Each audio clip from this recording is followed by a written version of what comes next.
Quand tu es en train de commettre l'adultère, la fornication, l'impudicité, là, il faut savoir ce que tu es en train de brader. Il faut savoir ce qui est en jeu. Alléluia. Dieu nous a envoyé sur terre, tout ce qui nous appartient se trouve en nous. Comment est-ce que le mystique ou bien le sorcier ou bien n'importe qui va faire pour arracher ce qui est en toi? C'est en ayant des rapports avec toi, pour aller chercher ce qui est à l'intérieur de toi. C'est comme ça. Donc Joseph dit, il ne peut pas commettre un aussi grand mal. Verset 11. Un jour qu'il était entré dans la maison pour faire son ouvrage et qu'il n'y avait il n'y avait là aucun des gens de la maison, elle le saisit par son vêtement en disant, couche avec moi.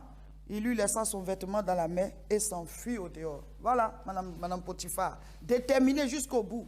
Il y a des gens qui sont déterminés pour vous faire tomber dans le péché, vous faire sortir de la gloire de Dieu, vous faire sortir de la présence de Dieu. La personne va tout faire. Elle va organiser un voyage, elle va se retrouver quelque part avec toi. Elle va tout faire. Et toi, tu dis, Dieu lui-même, il sait que vraiment, je me suis battu pour ne pas avoir affaire à ce monsieur. Je me suis battu pour ne pas avoir affaire à cette dame. Mais il a insisté, elle a insisté, on s'est retrouvé dans une situation. C'est ce qui a fait que finalement, elle suis tombée dedans. Joseph, même la femme, quel que soit, tous les actes qu'elle a posés, Joseph a refusé. Au point où elle a saisi son habit, qu'est-ce qui s'est passé? Joseph a enlevé l'habit, il a laissé un de ses mains et puis il est parti. C'est cet habit-là qu'elle a utilisé comme preuve contre lui. Joseph a accepté d'aller en prison. Mais de la prison, regardez où il s'est retrouvé. Moi, je crois que si Joseph avait couché avec Mme Potiphar ce jour-là, il allait libérer sa place de premier ministre à M. Potiphar.